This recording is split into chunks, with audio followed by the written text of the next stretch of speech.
probably some folks would be thinking or wondering, you know, we failed the levy in November, but we haven't heard or seen anything. And that's true. And the reason for that is we went into immediate contract negotiations with all 5 of our unions. And before we could go through and have a community meeting and put information out to the community, you guys can all come down here. There's empty spots down here and the air conditioning's down here. There's some air conditioning. But we needed to work through that process so that I would know what I would say to the community. And we're through that process for the most part, and so we're able to give definitive information that I think you want to know. So what we're talking about tonight is called a financial recovery plan. We are currently in fiscal caution. If we don't balance our budget, we will fall into fiscal emergency and be taken over by the state of Ohio. I've heard varying opinions about what that means. Is that a good thing? Is that a bad thing? I will tell you from my perspective, it's a very bad thing. I do not want people coming from the state of Ohio, coming to Willoughby East Lake City Schools and telling us how we're going to balance our budget. And I want to show you an example of why I'm very fearful of that. But today I want to talk about, are these numbers real that we're going to look at? And if they are, how did this happen? What are we doing to balance the budget? How will these cuts ultimately impact our kids? How many of you have children in the school district? So we have a large percentage of parents, okay? So please come on in. There's empty seats down here. And then you'll get to be on TV and wave to the camera and all that good stuff. They probably won't edit it out, you know. Maybe it'll launch your career or something, who knows? But how will these cuts impact students? And what happens if the levy fails in March? And that's always a very difficult balancing act as the superintendent, because you don't want to sound like you're threatening people, but at the same time, people need to know what the ramifications are. So I have them on a slide, and I'm going to share them. Oh yeah, feel free to move that. This is an old slide. Those of you that came to a levy meeting in the fall, you would have seen this slide and you may recognize this slide. It said, what would happen if we failed a levy in November? Well, the first thing is that we would be on the ballot. We thought it would be May. It's not May, it's March. So we're on the ballot. We said we'd face a $12.7 million deficit, and we do. We said that we would fall into fiscal caution by November 20th. The state didn't even let the body cool that long. We were actually in fiscal emergency before, or fiscal caution before we even failed our levy. I guess they had some insight. The contracts that we negotiated, and I know this has been an issue for folks to understand, the contracts that we negotiated are null and void. Why is that? Because in schools, you must be able to certify the contract. In other words, pay it off through the length of the contract. Even if you're taking serious concessions, which we were, teachers were, staff were, you still can't certify the contract if you're showing a deficit. So you can't certify the contracts, therefore they become null and void. And all the rest of the things, possible staffing reductions. We're going to talk specifically about what those staffing reductions are tonight. Reductions in building budgets, busing. We're going to talk about busing. We're going to talk about all these issues that are up here because they're all coming to fruition. You may recognize this slide again if you've been here before. How did this happen? How did we go from being a fiscally sound school district to all of a sudden being in dire straits? Well, one thing I know for sure, we got this new little short superintendent. And he came in and he said, the sky is falling. So is he an idiot? Does he know what he's talking about? Is he creating a crisis for some unknown reason? The fact of the matter is I was hired in May and started to transition with Dr. Miller shortly thereafter. And every time I came here and met with Dr. Miller, the situation kept getting worse and worse and worse. And it was because the final budget cuts weren't in until July, and we just kept getting deeper and deeper cuts. We'll cover those today too. That coupled with declining real estate values, which you all are experiencing as homeowners in the district in many cases. So is this a situation that's just unique to us? This is school districts that are in similar position to us at the end of fiscal year 2011 across the state of Ohio. We're now in fiscal year 2012. Look what they project at the end of 2012 and then 2013. The situation is epidemic, and it's impacting public schools all over the place. See, it's not necessarily an expenditure problem. We're facing revenue problems. How many of you have heard of House Bill 920? Excellent. A lot of people. Good. A lot of people haven't. But House Bill 920 is called the controlling factor. 1976 is when House Bill 920 came into being, and essentially it came in because in 1976, for those of you that are old enough to remember it, inflation was out of control in 1976. So when inflation's out of control, what's happening to your property value on paper? Not in reality, but on paper. Goes up, right? It's escalated. So at that time in 1976, without the controlling factor, what was happening to your taxes? They were going up. So even though in 1976 the economy was horrible, for public schools, it was a time of boom. There was plenty of cash for public schools in 1976. So Voinovich, who later, was our governor, was a Cleveland mayor, was a state senator, or a U.S. senator. At that time, he was a state senator. And he thought of, put together, passed House Bill 920. And what it does is it freezes revenue from whatever millage you collect. When it passes, it stays frozen in time. That was the answer to the rising inflation and problem in 1976.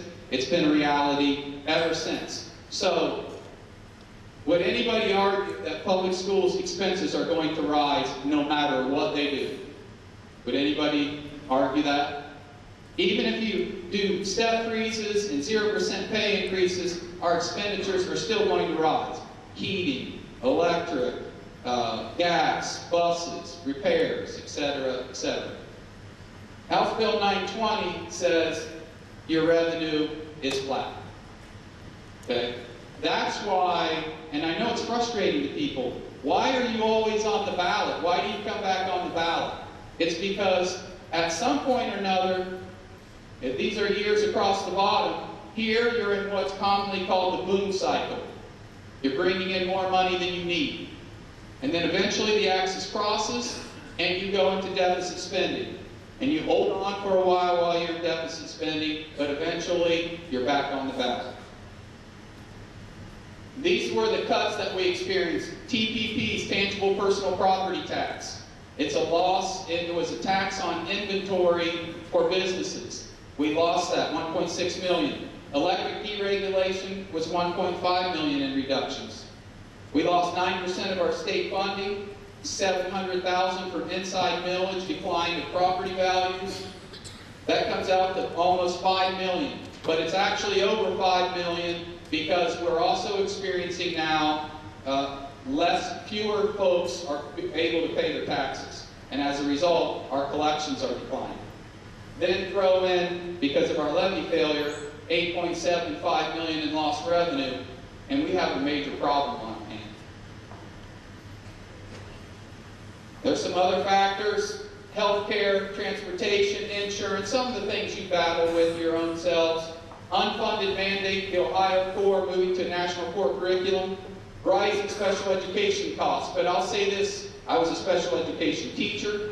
That's where my heart is. If I were a parent of a special needs child, I'm fortunate enough that I'm not, but if I were, I would advocate for my child all the way. And I would submit to you that if any of you have a special needs child, you would do the same if all of a sudden you had a child with a special need and you didn't previously. And that could happen to any of us, God forbid, in a bicycle accident or anything else. So I don't begrudge it, I just note it because it's the second fastest rising line item in our budget. So, House Bill 120. My entire career has been the first one I showed you. This is the first time in my career I've experienced this, declining revenue. And it's when you have declining revenue and very little cash reserves, which is where we were, very little cash reserves, you're in no position to absorb the loss in revenue. That's our 5-year forecast, folks. It's pretty catastrophic numbers. 12.7 million we have to balance going into next school year. This March, if we pass the levy in March, remember, when do we collect? January 2013, and it's a half collection. So we absolutely need the levy to pass, but it won't bail us out of the hole that we're in. That opportunity's come and gone. Then I want you to pay special attention to this last number, 2016. I've got it written on a piece of paper over here to reference later as we move on. You know, almost 88 million in the end of the 5th year contract. So I see these numbers, but are they real? Well, our books have been independently audited. Our 5-year forecast has been approved by the Ohio Department of Education. The OEA, which is the teachers union, has reviewed the books twice because before they were going to make concessions, their union membership, and justifiably so, want to know if the numbers that the superintendent is telling them are real. And they've reviewed the books twice and concluded that the numbers are real. And then we are currently in the process of having a performance audit conducted by the state auditor's office. It's a 6-month process, so it'll be spring before we get those results, but we're having yet again another audit, and they will audit everything, contracts, books, routes of busing, the whole 9 yards, to see if there's any efficiencies that we're missing here as a school district. So what happens if we pass the levy, but we don't make any changes? We keep things status quo. Still not a good picture, is it? It's a better picture.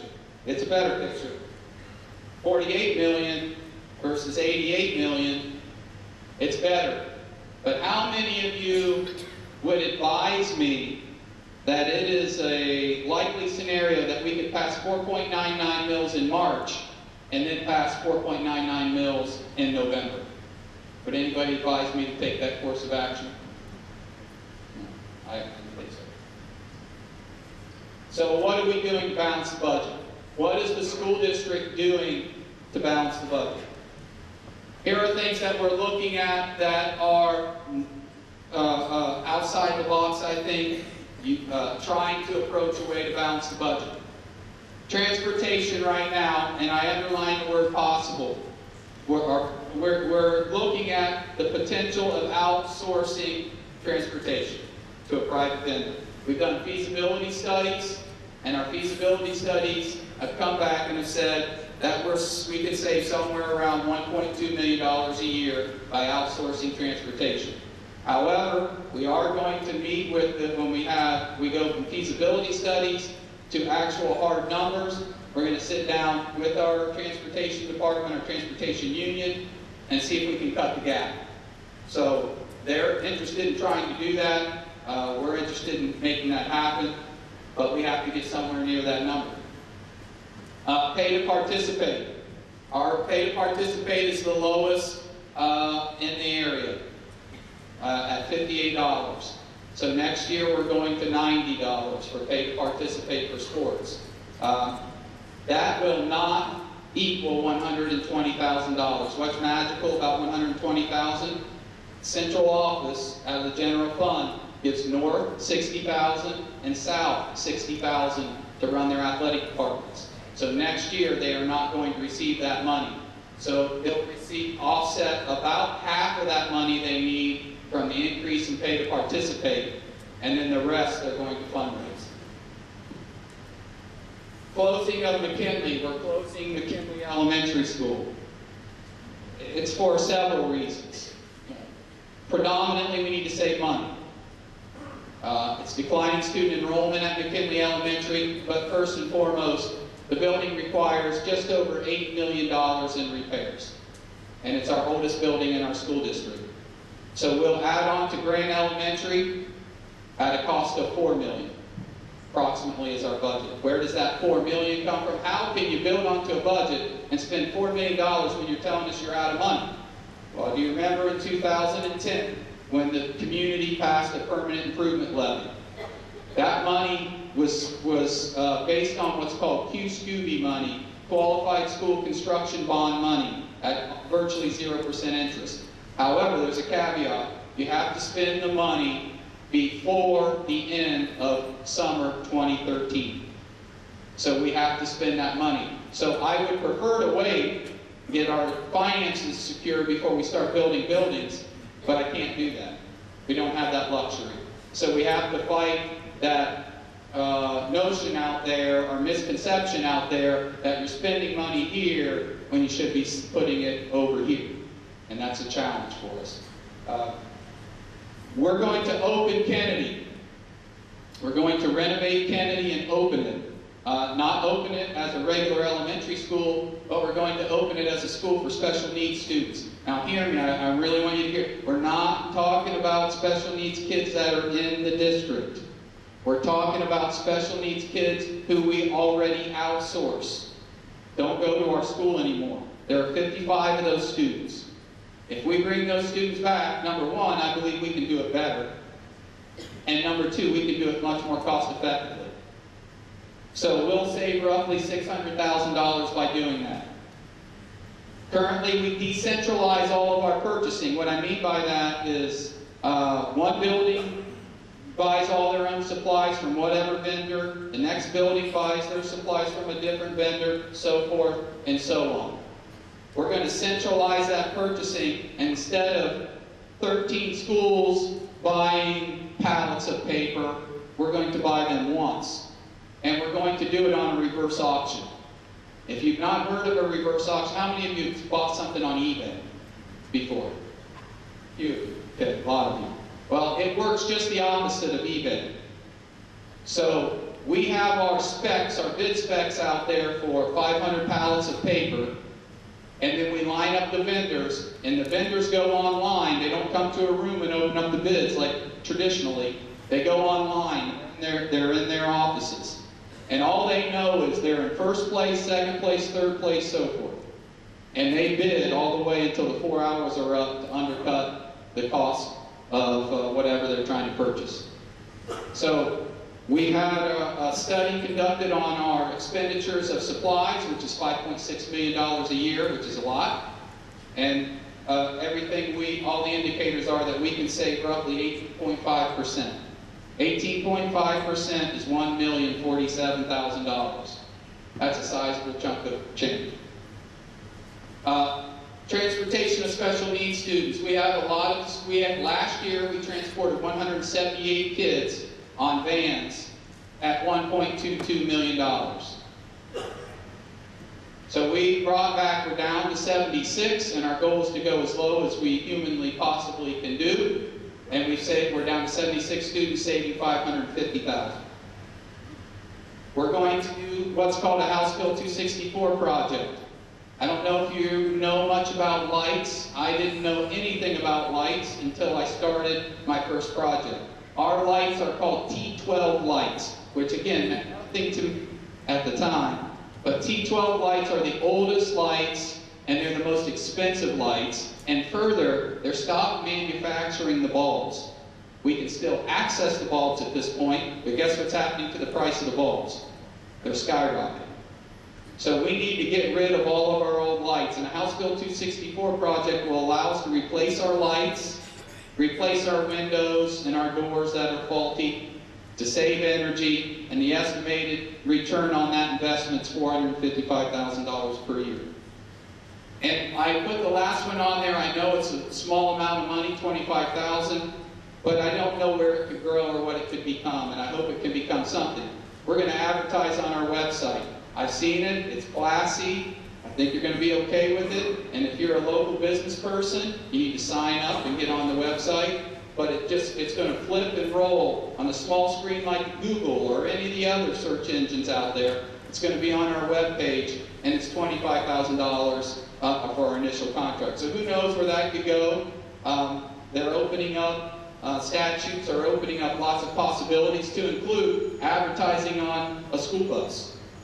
You know, I don't expect to see a Budweiser going down the side of the school bus, but maybe Pepsi would be okay, you know. And if somebody wants to pay enough money and it saves taxpayers money and helps balance our budget, I'm all for it.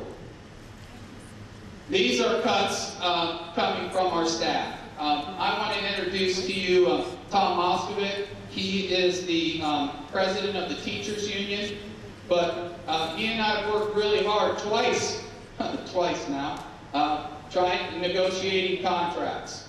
And I can't tell you enough good things about how I really, truly believe that the union has put kids first. And we'll talk about that and what that means here moving forward. But I just want to turn it over to Tom for just a minute.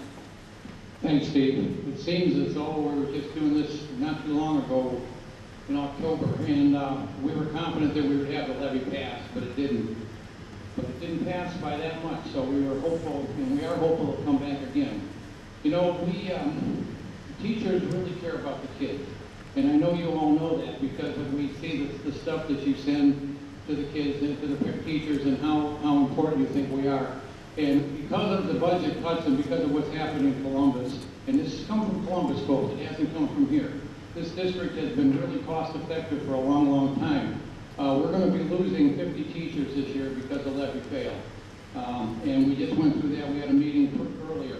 I was probably one of the first people Steve called when he came in and he saw the situation. And we sat down together, and we have been working closely since Steve got here in August, and we're still working closely. And on Monday night, our teachers ratified a change in working conditions again, and the concessions that he's going to show you up here by a large percentage. There wasn't a lot of argument. We knew that we had to do that, and for the good of the kids in the district, and that's what it's all about. It's about the kids, and we're trying to save as many programs as we can, and hopefully this levy will pass and we can get back on track in the next couple of years. So it's my pleasure to work with Steve.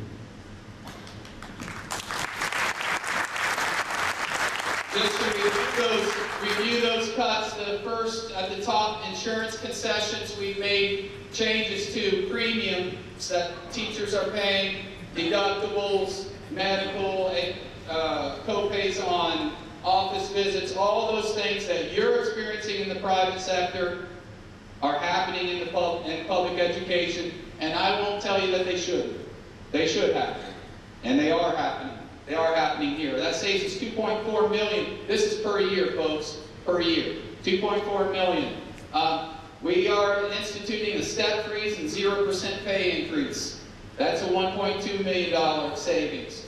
Unpaid furlough days. Everybody, all the certified staff, administrators, and teachers will work 2 days this year and next year and not be paid.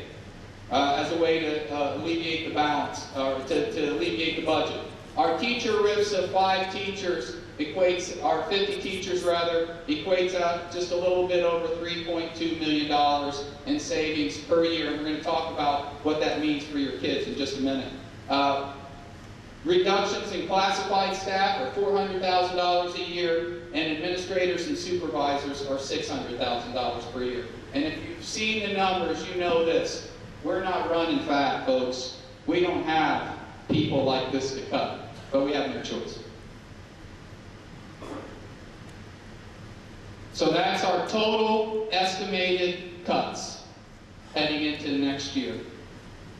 What I do, even though it's a difficult process to go through, these cuts, what I like about them, and it was the goal to make this happen, Students would be first, and we'll talk about that in just a minute. Students would be first, and the cuts had to be long-term and sustainable. We cannot afford to put Band-Aids on our problems anymore.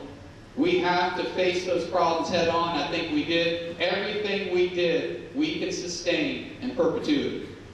Okay, so how is that going to impact students? I can tell you it's not going to impact them at all. And you could say, wait a minute, wait a minute, wait a minute. Were you overstaffed? Is that why you can cut 50 people? Because you've always said you weren't overstaffed, so how is that possible? It's possible because of concessions in our contract. Tom referenced change in working conditions. Let me give you an example. 12 English teachers at North High School. They teach 5 periods. 12 times 5 is 60. 60 sections, meaning possible classes or options that students could take. Our teachers are now going to teach 6 periods. So 10 times 6 is 60. Same course offering, same options for our students with 50 less teachers. So how does that impact our 5-year forecast? It's a very different picture. Very different picture. We're now back on solid ground. But this includes passage of our levy. Includes passage of our levy. I don't like this 6.6 number, but remember what it was? It was almost 88 million. So through concessions and a levy passage, we're back on solid ground. And I really believe we can put a dent in that 6.6 million before we actually get there. I don't know that we can erase it, but I think we can certainly mitigate it. So that's kind of where we are in terms of staffing. I think it was the absolute right thing to do. I think our teachers knew or know it was the right thing to do. That our teachers aren't the only ones reduced in staff. Our total cuts are almost 90 cuts in support staff, administrators, secretaries, so forth and so on.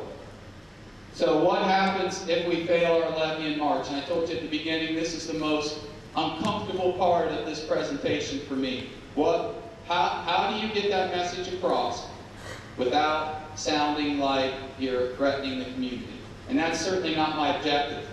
My objective is just to let you know where we are. If we fail that levy, folks, we're in a very, very, very precarious position, because that $12 million hole we're digging out of turns into $20 million. So what happens if we fail the levy?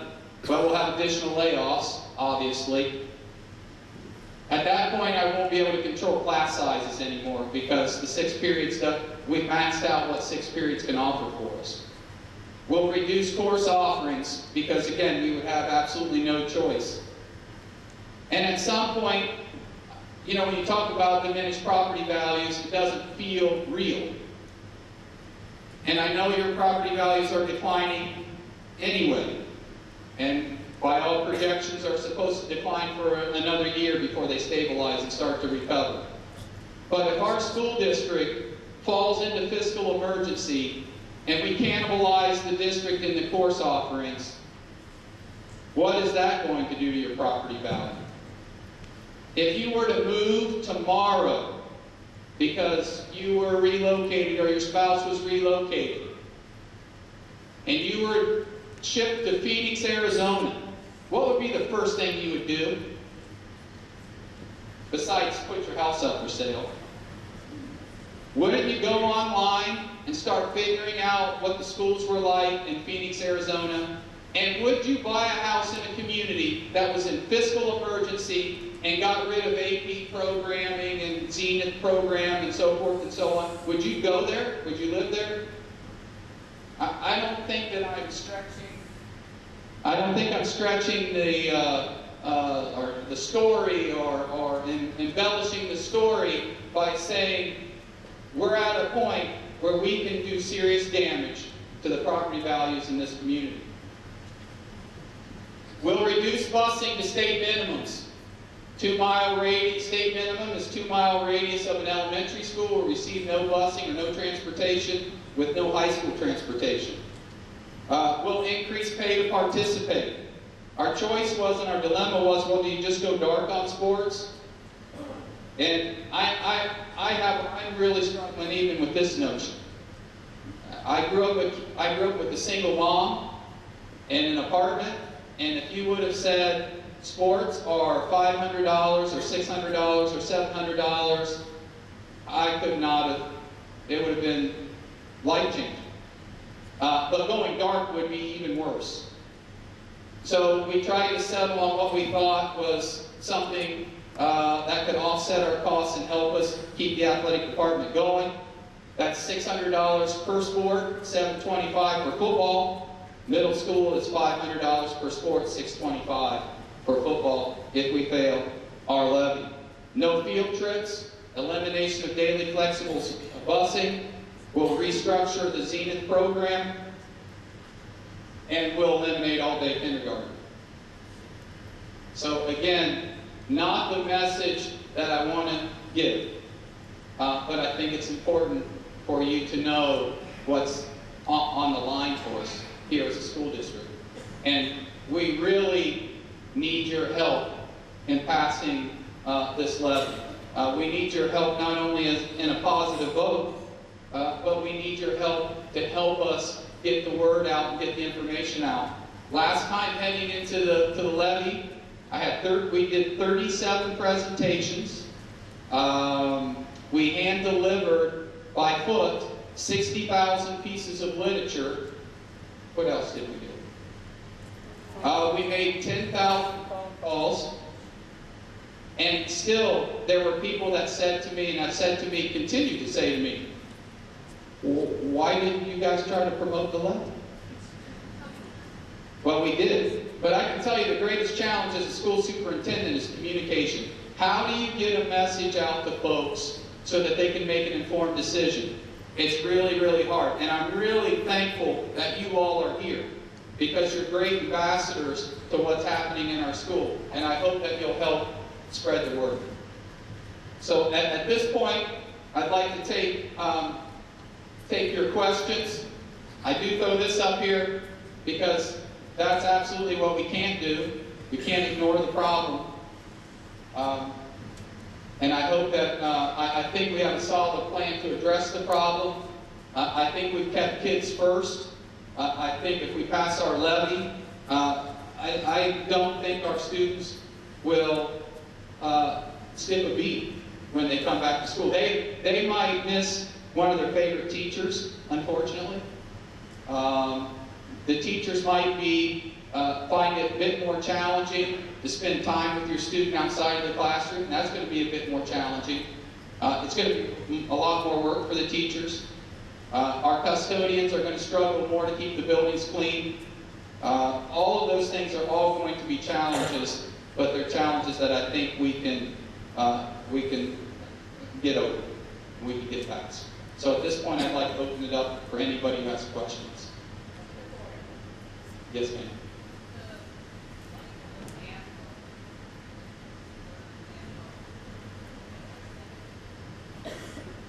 John, are you here? The question was, we have gas wells. Where is the revenue coming from? John, are you familiar with the revenue from gas wells? What I can do is, I don't know what that dollar amount is, but I can find out. If you just send me an email, I'll find out and email it to you. I'm not sure. It's a good question. Yes, sir. Top, standing up. Ma'am, sorry. Yes, ma'am. Her question is, how is PSEO affected by everything? It's not. Our goal, remember, number one objective, impact our students the least possible. Yes, sir.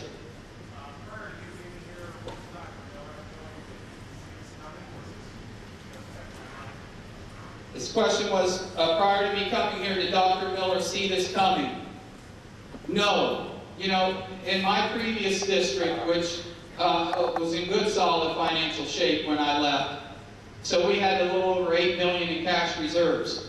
So when we took the hit from the state, we were able to absorb it. But that district is now back on the ballot as well, a year sooner than what they thought they would be.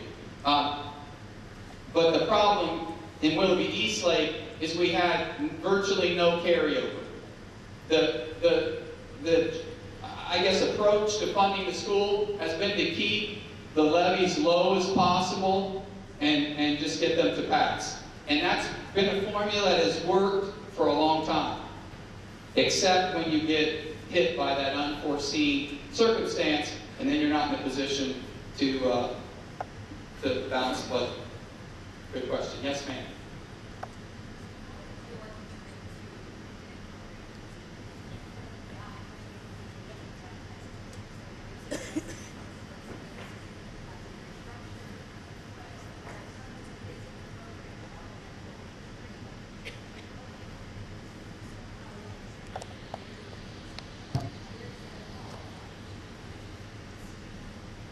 Zenith, like the rest of our students, is a priority.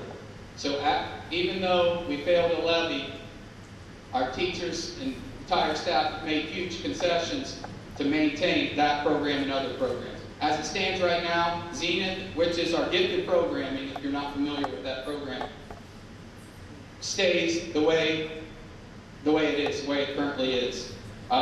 If we fail our levy, you saw the words restructure up there. One of the biggest problems with our gifted program, or in terms of financing it, is the fact that we bus all the kids from all over the district into one location. That is very cost prohibitive. So we'd have to figure out a way to service those kids without busing them. That's what the restructuring is. I would be less than honest with you if I said I didn't think that would have a negative impact on kids, because it would. Yes, ma'am.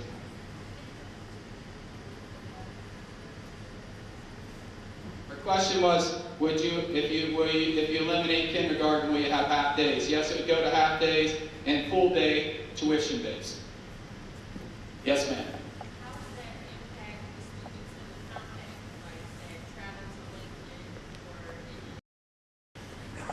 It has no impact on them at this point. Yes, ma'am. As far as the staff cuts go, what about the kindergarten levels, the ones where we can't, I mean, I hate to hear it at all, but how are we changing classes that don't have periods and that? Okay. Her question is, 6 periods takes care of the high school, middle school, so what's happening to elementary? Nothing's happening to elementary. The majority of our staffing reductions are in the 7-12 campus. Yes, sir. Yeah, I live right on the border of Willoughby and Wickliffe, and Wickliffe had their levy last time. They hadn't passed one in a long time. Every street I went down had signs. Every street, house after house. Our last levy, there wasn't a sign to be seen. What's going to happen this time? Okay, that's a good. His question is, he lives near Wickliffe, and Wickliffe had a lot of yard signs.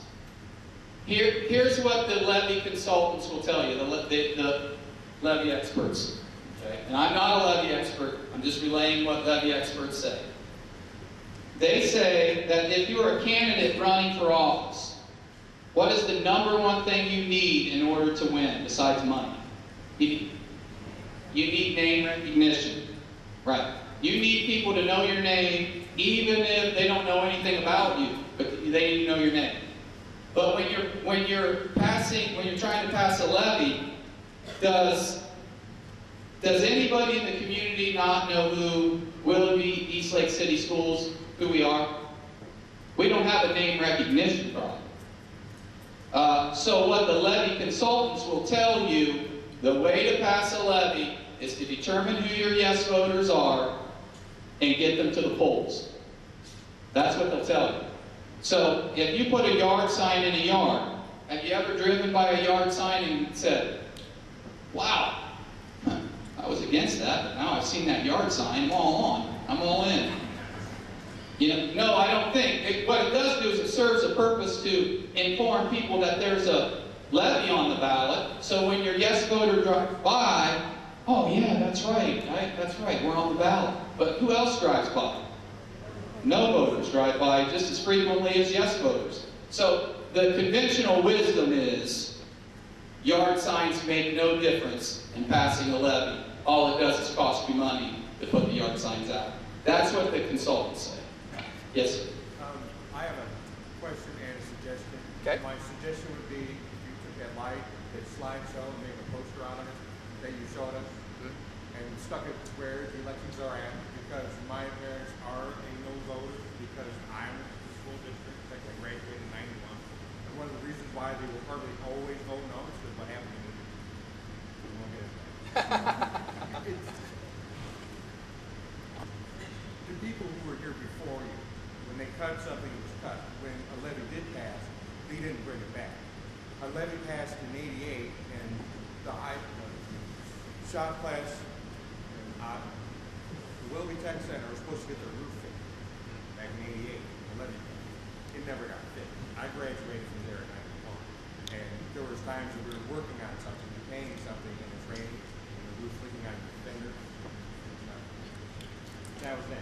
Now, so my suggestion was you take that slideshow, so that way everybody sees it, put it in a poster, and stick it up, so that everyone can see it when they're going to the election. So if they are no voter, they can go, oh, this is what happens, they've done this, and especially the ones with the green line going the wrong way.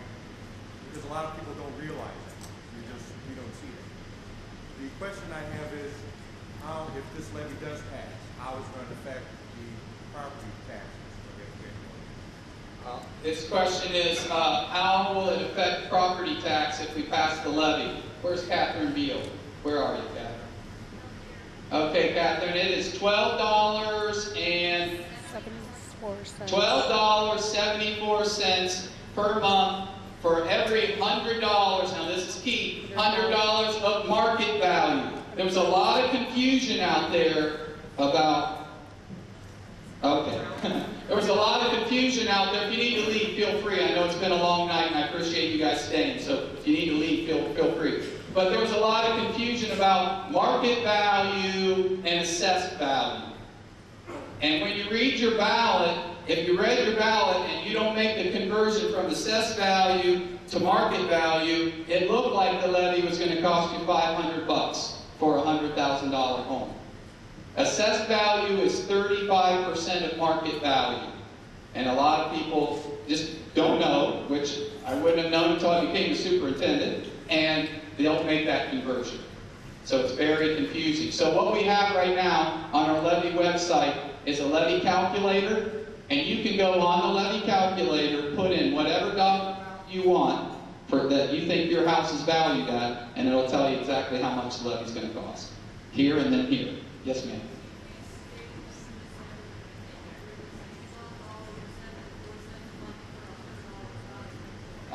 $12.74 per $100,000. Did I say something other than that? You see, I'm an ambassador for the levy, can't you tell? $12.74, thank you, per $100,000 of market value per month. Market value, not assessed, market. Okay. Yes? I think that is what needs to be on the postcard. I remember getting at home the little postcard that showed the diagrams, but I don't recall examples like that. Everybody's not going to be sad or think about it. But I think to me, something like just what you said before, examples. And I know I've heard the argument, some people don't want to pay the $12. But I think the people who may be in the middle, who you may be able to persuade, or the people whose children have already grown up, you can do a play or a version of for just $12, you can help work towards ensuring your real estate value for your venture. Something. Yeah.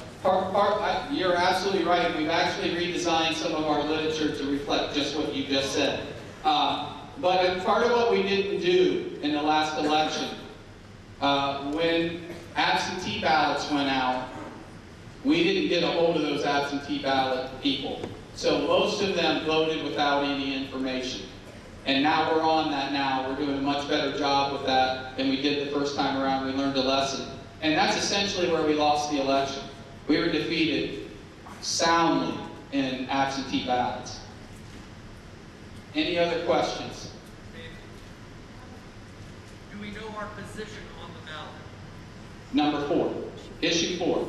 That's our issue 4. Good question. Yes, ma'am. You did not mention anything about clubs. Teachers, advisors get paid to be the advisor for these clubs. You mentioned nothing about it, especially the position of one of the teachers who has been an advisor of the club, and they are now gone.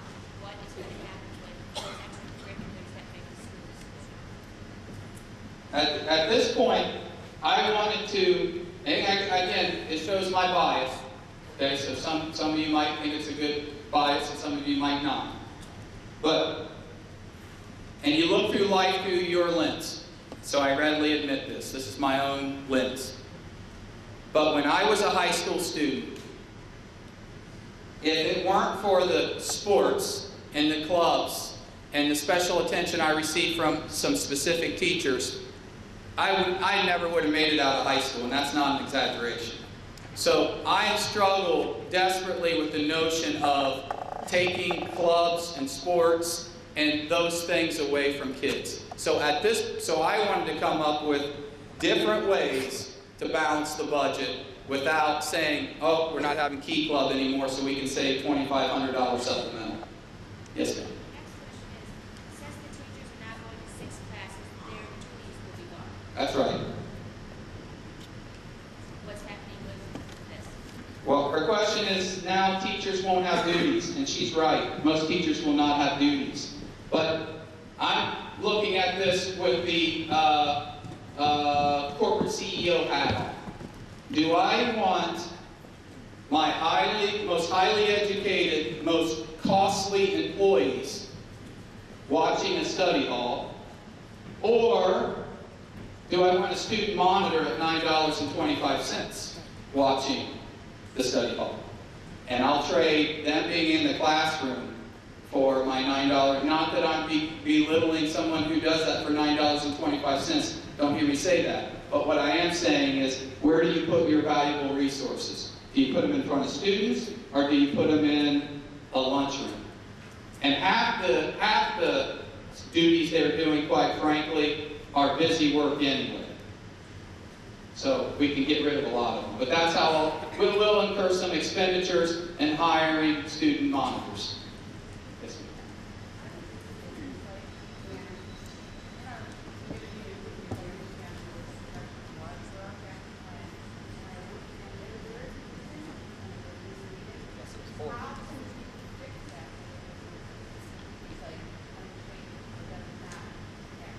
Her question was, there's a flyer that went out if you live in Eastlake. And the flyer said, what happens to your money if you pass a local levy, basically, what it said.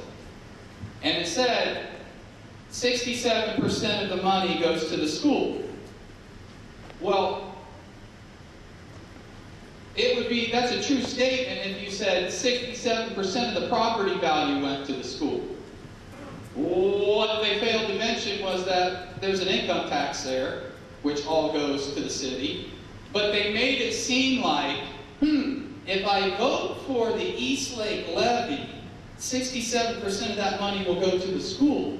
So while that's a win-win, I'll just vote no for the school and vote yes for the city. That's not true at all. That money would have gone 100% of it to the city, and that percentage would have just declined. You know, maybe it would have dropped to 58% or whatever of total property collections. Does that make sense? And that's clever marketing. I wouldn't do it, but.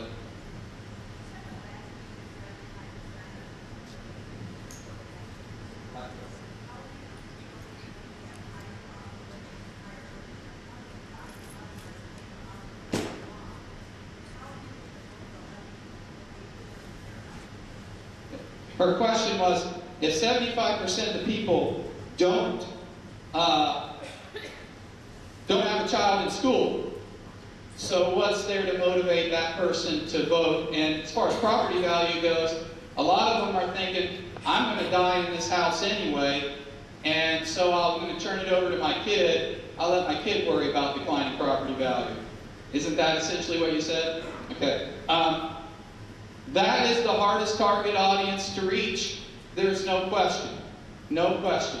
But the only message I would send to them is, you know, hopefully not too many people take that attitude, because when your kids were in school, 75% of the community was funding your children's education. And when you were in school, 75% of the kids were funding your child's education. But it is a tough group. There is no question about it. And if they're on a fixed income, we can all understand how that would be very difficult for them to vote yes.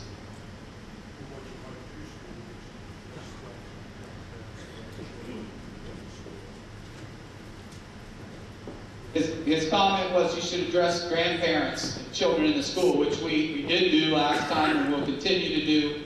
Again, I think it goes down to our basic levy strategy. How do you find out who your yes voters are? Well, you got to do the legwork. You got to get on the phone, and you got to make thousands of phone calls. That's where we need people's help, to identify who our yes voters are and try and encourage them and get them out to the poll. Because you would be shocked. Now, we can go to the Board of Elections and find out who voted. We don't know how you voted, but we can find out if you voted or you didn't vote. You'd be shocked at how many parents of kids in the school district just didn't vote.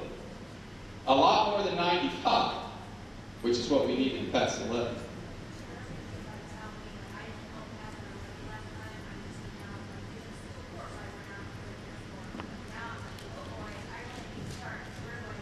I have a message from my boss. It says, announce. Sign up at the tables for voter registration, absentee ballots, and sign up to help call other parents. We will give you scripts and phone numbers. So what we really need your help with, we're going to tell you exactly what to say and how to mark it on a piece of paper. We're not asking you to come to school and give up your time. We're asking you to give up your time. But give up your time on your own time. So take a sheet or 25 names. Is that right, Sue? 25 names. If you take one sheet of 25 names and call those people at your leisure from your home and just mark if they're a yes or a no or a maybe. And then we'll take it from there. Then you turn it back in. That would be a huge help if you'd make 25 phone calls. Yes?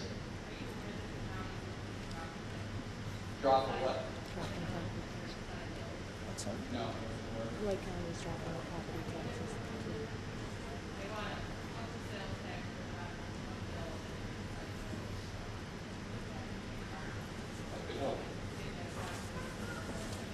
I will check into that. I haven't heard of that. Okay. She said the county's looking into dropping 1 mil of inside mills, which they can do, and which would lower your tax burden, which would help us, I would think. I've got like 3 hands. I've got here, here, here. Okay, that's the order I've got right here.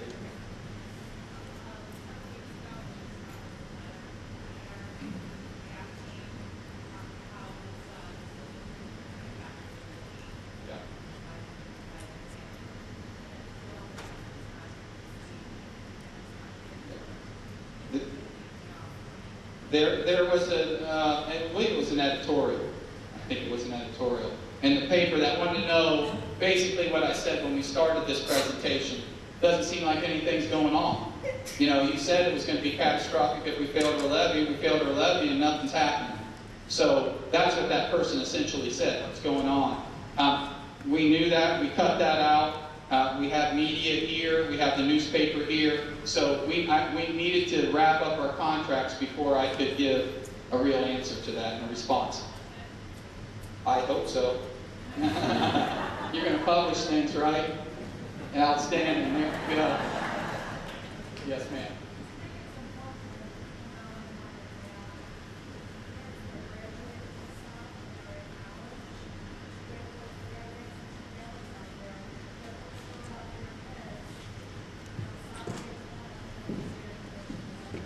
That's an excellent point. Our point was, if you have kids in college, grab an absentee ballot and vote for them if you vote yes. No, just teasing. Just teasing. You can call them. You can call them before you check the box. But that was another area where we assessed and thought we could have done a better job last time. We registered how many kids over Christmas break? 91 kids we registered over Christmas break. These ladies, by the way, let me introduce these two ladies. Sue Rosian, raise your hand. She's a high school teacher at South. And Catherine Beal is a teacher, elementary teacher at Royal View. These ladies have worked their butt off. Rachel, come here, step forward. There's another elementary teacher who's, there's been a lot of help, but those three ladies, I'm telling you what, if you want a project done, hire them, because they're awesome. They work really, really hard. So, yeah, and they're all residents, yes. So they've done a great job. And I know we're dragging on here, so let me take 2 more questions, and then I'll hang out and answer questions for people. But I do want to wrap up. So we'll go here, here, and here. I'll do 3. 1, 2, 3, 4. 4. That's it. I realize that you're new to the system. Yes, new forever. Keep that in mind. She said, I'm new. I'm new. Go ahead. Well, what I want to know is, you know, in the past 6, 7 years, the economy is really going down the tubes. Yeah. And a lot of us have to adjust our budget. Right. So, what has the school system done in these last 6, 7 years, you know, to cut costs? Her question was, you know, we've communities experience tightening fiscal belts at home because of the economy. What's the school done? I think you see what we're doing now, but I think her question is what's been done previously. I can tell you this, and I didn't bring these statistics to show you tonight because I didn't want, there were others I wanted to cover tonight, but if you've been to one of the earlier levy presentations, you've seen some of that data. And I think it's fair to say, Dr. Miller, when he opened his wallet, it was such a rare occurrence that moths flew out when he opened his wallet. He ran a tight ship, folks. The man ran a tight ship. We are under, he reduced staff a lot. For example, we have 25 administrators and we're cutting. And we have 25 administrators in Willoughby Eastlake, and Mentor has 43. I mean, I could just go on and on. We have the lowest, we pay the lowest in taxes in Lake County, with the exception of Perry, which is 2 mills below us, and that's because of what? The nuclear power plant, which they're losing. So they're going to springboard way in front of us. And the district has been fiscally tight, almost to the point where, you know, we didn't have any cash reserves to absorb a loss, or we have buildings that we're going to have to address at some point, the condition of our facilities. So I think for years this district has run tight, and it's been the reputation of this district for many years, quite frankly, to be a very conservative district in terms of staffing levels and all those kinds of things. Yes, ma'am. I was a voter, no voter last February. I have to change my mind as to why I should be this voter. Okay. I was a single parent. I put my child through a local school. Right. I have a home. I have a second home. I was not able to sell, so I have to pay double property taxes. Right. And I would like to know, you touched on the subject of the busing as far as outsourcing it. Mm-hmm. I want to know what other entities within the school district that can be outsourced, such as custodial work, building maintenance, food service, and everybody else that collects a salary, a pension, and time off at the taxpayer expense when, and I would like to know what the numbers are and how much that has been investigated. Wow, that's a mouthful. But good questions. Good questions. At one point, this district did outsource. I can tell you a little bit. I can't answer all your questions, but I would be more than happy to meet with you if you let me do some investigation. But what I can tell you what I do know. Food service. Let's take food service. Food service in our district runs a deficit. Roughly between $80,000 and $120,000 deficit per year. So before I outsourced food service, met with the food service supervisor and said, come up with a plan, you must be in the red. If she can straighten up her ship and run in the red, so be it. But she's, I'm sorry, in the black, I'm sorry, we're in the red, I'm sorry, in the black. she's got to balance her budget and run in the black. So that's one area we're addressing, and we have a plan in place that I think will erase that deficit. Custodial services were outsourced here at one point, and then they came back in. And what they found when they outsourced at least custodial services, initially it was cheaper, and then over the course of time it was more expensive to outsource than it was to do in-house. So even though you hear me talking about outsourcing, and it's something we have to seriously investigate and look at, I don't think it's necessarily the panacea or the answer to all of our fiscal woes. The other thing we're doing is we're doing a performance audit by the state. So I'm very curious what the state's going to come back. And if the state comes back and says you can cut costs here, here, and here, number one, it'll be published in the paper, and number two, we'll act upon it. So I really think, and I don't know that I could ever change your mind, but I do know this. What we're proposing are significant concessions from our unions, significant concessions from our administration, outside of the box, looking for every way possible that I know of to cut costs. And some of those ideas, quite frankly, were not mine. They came from employees. So I'll take them from community people. I'll take any idea you have that makes sense, and we'll move forward and try to do it. But ultimately, it comes down to, are our students of Willoughby East Lake City Schools worth $12 a month? And if they are, you'll vote yes, and if they're not, you'll vote no.